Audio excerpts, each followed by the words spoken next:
రాష్ట్రంలో దొంగలు పడ్డారు, దోషకాడికి దోసుకుంటారు. సీఎం మంత్రులు ఎవరి దోపిడి వాళ్ళదే. ఐకేపీలో వడ్లు మొలకొస్తున్నాయి, 60 రోజులైనా వడ్లు కొంటలేరు. రైతుల కష్టాలు ప్రభుత్వానికి పట్టవా?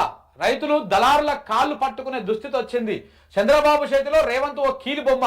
మళ్ళీ నీళ్ల దోపిడికి గురవుతున్నాం. బీజేపీ టీడీపీ కాంగ్రెస్ కలిసి నీళ్లని దోసుకపోతున్నాయి. పాలన చేత కాకపోతే రాజీనామా చేయాలి. మాజీ మంత్రి ఎమ్మెల్యే సూర్యాపేట ఎమ్మెల్యే జగదీష్ రెడ్డి నిన్న గట్టిగానే మాట్లాడండి. ఆయన ఎంత దుర్మార్గం అంటే నిన్న ఒక ఐకేఎఫ్ సెంటర్ దగ్గరికి పోయిండు జగదీష్ రెడ్డి గారు. పోతే ఆడ ఓ రైతు వచ్చి పాపం ఒక మహిళా రైతు ఆవేదన వ్యక్తం చేస్తా ఉన్నది. సార్ మేము ఇట్లా మా ఒడ్లు కొంటలేరు అని చెప్పేసి ఒక ఆయన ఎవరో వస్తే కొంత గట్టిగా మాట్లాడితే ఆయన మా మీద కేసు పెడితే పోలీసు వాళ్ళు తీసుకుపోయి మా వాళ్ళని చిత్రహింసలు పెడుతున్నారు, రోజు స్టేషన్లో కూర్చోబెట్టి ఇబ్బందులకు గురి చేస్తున్నారు అంటే ఆయన ఫోన్ చేసిండు ఎస్పీకి. ఫోన్ చేసి కూడా మాట్లాడి వార్నింగ్ ఇచ్చిండు. ఇప్పుడు రైతుల గోస గురించి అడిగితే మీరు తీసుకుపోయి అరెస్టులు చేస్తారా? ఎవరు ఆ కేసు పెట్టినాడు ఎవడు, ఏంది కథ, ఆ కొట్టినటువంటి సిఐ మీద కూడా మీరు చర్యలు తీసుకోవాలి, సిఐఓ ఎస్ఐ అని చెప్పేసి కూడా మాట్లాడడం జరిగింది. నిజంగా కూడా మరి ఇంత దుర్మార్గంగా పోలీసు వాళ్ళు జర కొంచెము విచక్షణతోని వ్యవహరించండి. ఇట్లా కాంగ్రెస్ వాళ్ళు కేసు పెట్టంగానే వెంటనే అది చేసి, కాంగ్రెస్ వాళ్ళు కేసు పెట్టంగానే వెంటనే ఏవి ఎంక్వైరీ చేయకుండా ఏ రకంగా లేకుండా ఒక రకంగా వాళ్ళని ఇబ్బంది గురి చేస్తే, రైతులను ఇబ్బందులకు గురి చేస్తే రైతులు రేపన్నాడు మీకు మామూలుగా ఉండదు కథ. సో రైతులే మళ్ళీ ఓట్లు వేయాలి, మీకు మళ్ళీ గెలిపియాలి. ఈ పార్టీకి ఓట్లు వేసేటువంటి పరిస్థితి రేపు ప్రభుత్వాలు మారిన తర్వాత ఈ పోలీసు వాళ్ళకు మళ్ళా లేనిపోని ఇబ్బందులు వస్తాయి. దయచేసి అర్థం చేసుకోరు. కక్ష రాజకీయాలు, కేటీఆర్ఏ టార్గెట్. ఆయనపై కోపంతో సిరిసిల్లపై ప్రతాపం. అత్యుత్సాహం ప్రదర్శిస్తున్న అధికారులు, జనంపై జులుం, ప్రోటోకాల్ ఉల్లంఘన. ప్రభుత్వ కార్యక్రమంలో కేటీఆర్ ఫోటో పెట్టని వైనం. సిరిసిల్ల ఎమ్మెల్యే క్యాంప్ ఆఫీస్ పైన కాంగ్రెస్ కార్యకర్తల దాడి. చూసి చూడనట్టు అధికారుల తీరు, సమస్యల డైవర్షన్ లో భాగంగానే అటాక్ అని చెప్పేసి ఒక వార్త. కక్ష రాజకీయాలు, డైవర్షన్ పాలిటిక్స్ నమ్ముకొని రేవంత్ రెడ్డి సర్కారు పాలన సాగిస్తోందన్న చర్చ రాష్ట్ర రాజకీయాల్లో జోరుగా సాగుతున్నది. కాంగ్రెస్ పార్టీ అధికారంలోకి వచ్చినప్పటి నుంచి వీటిని నమ్ముకొని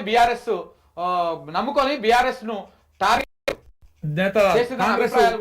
దాడి. ప్రస్తుతం రాష్ట్రంలో ప్రభుత్వ తీరుపైన జరుగుతున్న చర్చను డైవర్ట్ చేసేందుకు కొత్త ఎత్తుగడకు తెరలేపినట్లు తెలుస్తోంది. దీనిలో భాగంగా సిరిసిల్ల నియోజకవర్గం జనం పైన జులుం ప్రదర్శిస్తుండడంతో పాటు ప్రోటోకాల్ ఉల్లంఘన పాల్పడుతున్నట్టు ప్రచారం కూడా జరుగుతాం. నిన్న పోయి ఆ కార్యకర్తలు, కాంగ్రెస్ కార్యకర్తలు అందరు కలిసి పోయి కేటీఆర్ క్యాంప్ ఆఫీస్లో మేము రేవంత్ రెడ్డి ఫోటో పెడతామని పోయారు.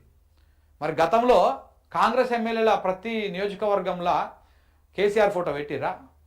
పెట్టలేగా, ఏం పెట్టలే. వీళ్ళు కూడా ఎక్కడ పెట్టమని ఆదేశాలు జారీ చేయడం, గిట్లా దారుణాలు చేయడం ఇట్లాంటివి ఏం చేయలేదు అసలు. అదొకటి. ఇంకొకటి, ఇవాళ వేముల ప్రశాంత్ రెడ్డి గారు ట్వీట్ వేసారు. ఏమన్నాడు, ఒక ట్వీట్లు వేసి ఆ ట్వీట్ కింద ఇంకే ఫోటోలు పెట్టిండు. ఇందిరాగాంధీ ఫోటో పెట్టుకున్నాడు ఈయన రేవంత్ రెడ్డి. ఇందిరాగాంధీ ఫోటో ఎందుకు పెట్టినావు? దేనికోసం పెట్టినావు?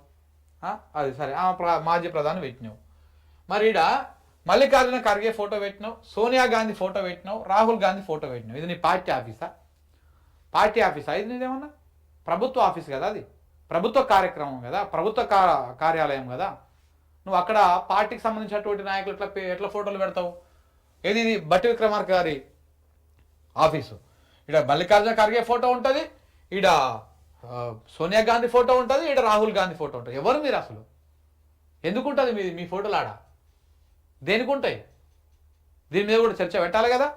దానికి ఎందుకు నీ ఎమ్మెల్యేలే పెట్టుకుంటలేరు కదా రేవంత్ రెడ్డి ఫోటోని. ఆ ఫోటో చూస్తే పొద్దుగాల మరి ఎందుకులే మా పొద్దుగాల ఈ ఫోటో చూసినట్టుగా అని చెప్పేసి పెట్టుకుంటలేరా? దేనికి పెట్టుకుంటలేరు? చర్చ పెట్టాలి కదా దాని మీద కూడా. ఫోటో పెట్టుకోవాలని చెప్పేసి అక్కడ ఉన్నటువంటి పట్నం ఆయన పేరు ఏం పేరు, ఆయన పేరు అడున్నటువంటి ఆయన కాంగ్రెస్ నాయకుడు, ఆయన పేరు కూడా గుర్తొస్తలేదు. ఆ నాయకుడు ఆదేశాల మేరకు ఏదో హడావుడి చేసి ఏదో చేసే కార్యక్రమం. దానికి ఆ జిల్లా కలెక్టర్ గారు అత్యుత్సాహం, అధికారుల అత్యుత్సాహం, పోలీసు వల్ల ఈ ఓవర్ పెర్ఫార్మెన్స్, ఇవన్నీ కూడా చాలా కనపడతా ఉన్నాయి ఆడ.